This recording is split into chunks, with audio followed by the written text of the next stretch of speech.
오늘 우리에게 주시는 하나님 말씀은 사무엘하 9장 6절에서 8절입니다. 구약성경 476페이지에 있습니다. 사무엘하 9장 6절에서 8절 말씀 함께 보겠습니다. 구약성경 476페이지 같이 읽겠습니다. 6절에서 8절 시작. 사울의 손자 요나단의 아들 무비보셋이 다윗에게 나와 그 앞에 엎드려 절하매 다윗이 이르되 무비보셋이여 하니 그가 이르기를 보소서 당신의 종이니이다. 다윗이 그에게 이르되 무서워하지 말라. 내가 반드시 네 아버지 요나단으로 말미암아 네게 은총을 베풀리라. 내가 네 할아버지 사울의 모든 밭을 다 네게 도로 주겠고 또 너는 항상 내 상에서 떡을 먹을지니라 하니 그가 절하에 이르되 이 종이 무엇이기에 왕께서 죽은 개 같은 나를 돌아보시나이까 하니라. 아멘.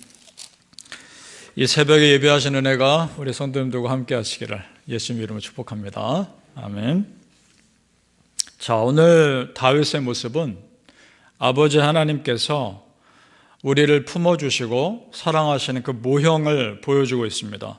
왜냐하면 자기 그렇게 절친했던 친구 요나단의 살아남은 아들에게 요나단을 대신해서 아버지 역할을 감당하고 있기 때문입니다. 물론 그 요나단의 아버지 사울왕은 다윗을 죽이려고 했고 평생을 괴롭혔지만 그 아들 요나단은 다윗과 둘도 없는 마음을 나누고 믿음을 나눈 친구였기 때문입니다. 그래서 그 은혜를 갚으려고 하는 겁니다. 그리고 이것은 다윗과 요나단의 약속이기도 했습니다. 사무엘상 20장 42절에 이렇게 되어 있습니다. 요나단이 다윗에게 이르되 우리 두 사람이 여호와의 이름으로 맹세하여 이르기를 여호와께서 영원히 나와 너 사이에 계시고 내 자손과 네 자손 사이에 계시리라. 아멘. 그러니까 다윗은 신실한 사람이었기 때문에 이 약속 지키기 위해서 수소문합니다. 한 사람을 찾아냅니다. 사울왕의 종이었던 한 사람을 찾아내서 그 사람에게 묻습니다. 그것이 3절입니다. 3절을 보시기 바랍니다. 왕이 이르되 사울의 집에 아직도 남은 사람이 없느냐? 내가 그 사람에게 하나님의 은총을 베풀고자 하노라 하니 시바가 왕께 아뢰되 요나단의 아들 하나가 있는데 다리 저는 자니이다 하니라. 아멘. 자, 여기서 여러분 하나님의 은총이라는 단어를 쓰고 있습니다. 하나님의 은혜, 하나님의 은총, 이것을 누구보다 절실하게 경험한 사람은 다윗입니다. 그 은혜가 얼마나 큰지, 그 은혜로 자기가 여기까지 온 것을 경험하고 고백한 다윗이 이 표현을 쓰고 있다는 것은 나도 그 아들에게, 남은 아들에게 그렇게 은혜를 베푸겠다는 그런 결단의 말인 거죠. 우리 옛말에 곳간에서 인심난다는 말이 있죠. 내가 가진 것이 있어야 다른 사람에게 베풀 수 있는 거 아닙니까? 우리 사랑을 경험한 사람도 경험하고 받아본 사람이 그 사랑을 더 베풀고 잘 해줄 수 있는 것처럼 하나님의 은혜를 풍성히 경험해 본 다윗은 그 은혜를 다른 사람에게 그렇게 전하고 싶었던 겁니다. 그 마음이 그렇게 흘러나오는 것이죠. 우리가 그럴 수 있기를 바랍니다.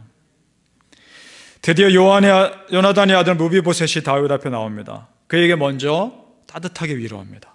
7절 말씀 다시 한번 우리 같이 읽어볼까요? 시작. 다윗이 그에게 이르되 무서워하지 말라. 내가 반드시 네 아버지 요나단으로 말미암아 네게 은총을 베풀리라. 내가 네 할아버지 사울의 모든 밭을 다 네게 도로 주겠고 또 너는 항상 내 상에서 떡을 먹을지니라 하니. 아멘. 무서워하지 말아라. 이 말은 나는 너를 죄인 취급하지 않겠다, 원수 취급하지 않겠다, 두려워 말아라 얘기하고 있는 겁니다. 그 다음에 내 상에서 떡을 먹을지니라. 나와 같이 식사를 하자는 거죠. 이 얘기는 내가 너를 가족으로 받아들이겠다. 실제로 아들처럼 대우합니다. 11절을 보시기 바랍니다. 11절 끝부분에 제가 읽겠습니다. 무비보셋은 왕자 중 하나처럼 왕의 상에서 먹으니라. 아멘. 아들처럼 대하고 있는 겁니다, 지금. 자, 무비보셋이 처음에 다윗 앞에 나왔을 때 했던 말을 여러분 기억하십시오. 6절 끝부분입니다. 그가 이렇게 말하죠. 그가 이르기를 보소서 당신의 종이니이다. 무비보셋은 종으로 나온 겁니다. 죄인처럼 왕권을 잃은 집안의 아들 아닙니까? 그러니까 죄인처럼 종처럼 자기를 다윗 앞에 굉장히 낮추고 있죠. 그런데 다윗은 그를 아들처럼 세워주고 있는 겁니다. 이것이 우리 아버지 하나님의 모습이라는 것입니다. 우리는 죄의 종처럼 살고 있고 그런 마음으로 하나님 앞에 섰지만 하나님은 우리를 아들과 딸로 삼아주신다는 사실입니다. 믿으십니까? 그것이 하나님의 은혜인 겁니다. 신약 성경에 보면 돌아온 탕자를 품어주는 아버지 비유가 나옵니다. 자기의 유산을 미리 받아서 다 탕진해버린 아들이 저 멀리서 오는 걸 보고 아버지가 어떻게 합니까? 뛰어가서 입 맞추고 그 아들이 이렇게 말하죠.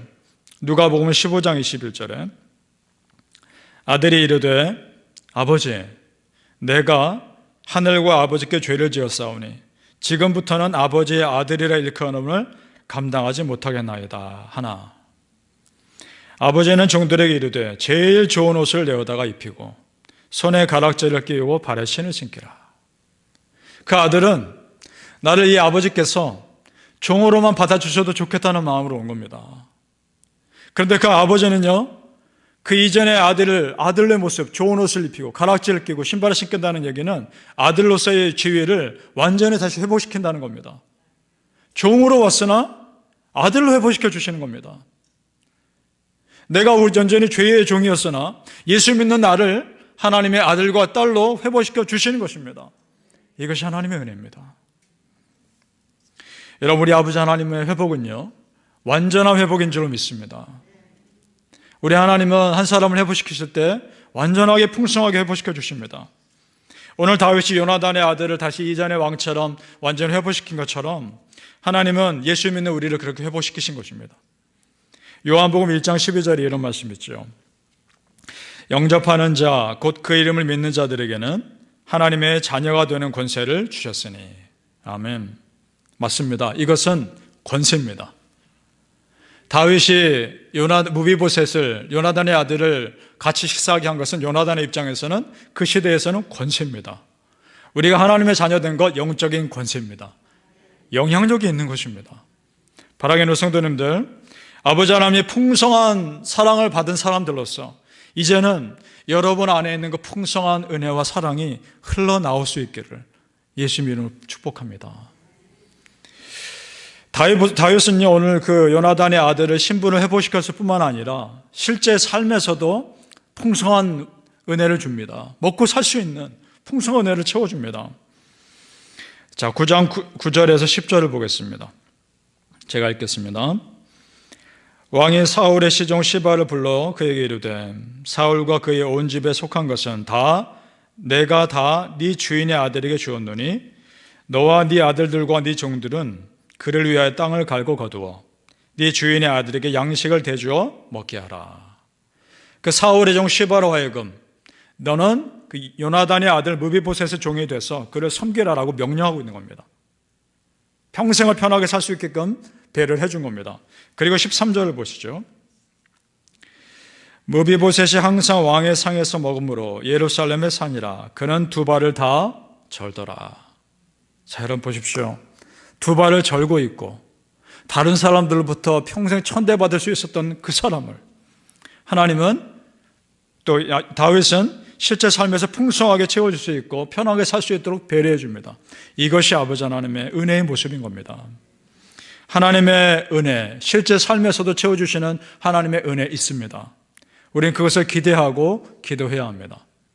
그렇다면 우리 역시 살아갈 때 그런 하나님의 은혜의 모습으로 살아가야 한다는 겁니다. 베드로전서 4장 11절에 이런 말씀이 있습니다. 여러분 잘 들어보십시오. 베드로전서 4장 11절입니다. 만일 누가 말하려면 하나님의 말씀을 하는 것 같이 하고 누가 봉사하려면 하나님이 공급하시는 힘으로 하는 것 같이 하라. 이는 범사 예수 그리스도로 말미암아 하나님이 영광을 받으시게 하려 함이니. 아멘. 이와 하나님 나라 섬길 것이면 최고의 섬김으로 섬기라는 겁니다. 이왕 은혜를 베풀 거면 최선의 은혜를 베풀라는 겁니다. 이것이 하나님께 영광이라는 겁니다. 할 수 있는 최선을 다하라는 것이죠. 하나님 앞에서. 자, 여러분 오늘 다윗이 그런 삶을 산 겁니다. 다윗의 모습을 보면서 무엇을 느끼십니까? 이전의 아픔과 상처가 자기 안에 쓴뿌리로 남고 가시로 남아서 다른 사람을 찌르는 사람이 있는가 하면 이전의 아픔과 상처가 오히려 더 성숙한 기회가 돼서 다른 사람이 위로하고 힘이 되는 사람이 있습니다. 다윗이 그런 사람인 겁니다. 이전에 무시받고 힘들게 살았고 죽음의 위협 가운데 쫓기며 살았던 그의 경험이 지금 무비보셋의 마음이 얼마나 힘들까 위로해주고 힘이 되어줬던 겁니다. 여러분, 다윗에게 그 아픔의 시간들이 그 날카로운 가시가 되지 않을 수 있었던 이유가 뭘까요? 그것은 진심으로 하나님과 동행했기 때문입니다.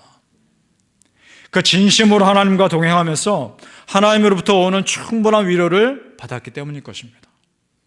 사랑하는 성도님들, 여러분의 모든 삶의 경험과 순간순간들 하나님께서 주신 그 위로와 은혜가 다른 사람을 위로해주고 은혜를 베풀고 사랑을 나눠줄 수 있는 그런 은혜의 재료들이 다 될 수 있기를 예수님 이름으로 축복합니다.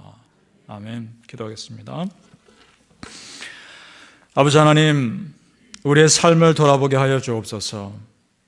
내 삶에 수없이 있었던 거친 삶의 순간들이 내 안에 쓴뿌리가 되지 않게 하시고 내 안에 가시가 되지 않게 하시고 오히려 다른 사람을 품어주고 이해해 줄 수 있는 은혜의 통로가 되게 하여 주옵소서. 내가 그렇게 힘들었을 때 나에게 다가와 위로 주셨던 그 아버지 하나님의 풍성한 은혜가 이제 나에게 흘러넘쳐 내 주변 사람들에게 자연스럽게 전해줄 수 있는 마음 따뜻한 믿음의 사람들 되게 하여 주옵소서. 하나님, 은혜를 흘려보내는 자의 축복을 우리 성도님들의 삶에서 누리게 하여 주옵소서. 주는 자가 복되도다. 그것이 우리 삶에 흘러넘치게 하여 주옵소서. 그 주는 자에게 하나님께서 또 다른 은혜의 많은 것들로 채워주심을 경험케 하여 주옵소서. 그 삶을 실천했던 다윗처럼 우리가 그런 믿음의 삶을 살 때 하나님께서 우리에게도 다윗에게 주셨던 놀라운 은혜를 채워주시리라 믿습니다. 하나님 함께하여 주옵소서. 나를 죄인으로 하나님께 다가갔으나 종의 자세로 하나님께 다가갔으나 아들로 딸로 회복시켜 주신 하나님의 은혜가 우리의 삶에 당당하게 살 수 있는 힘이 되게 하여 주시옵소서. 감사하며 예수님 이름으로 기도합니다. 아멘.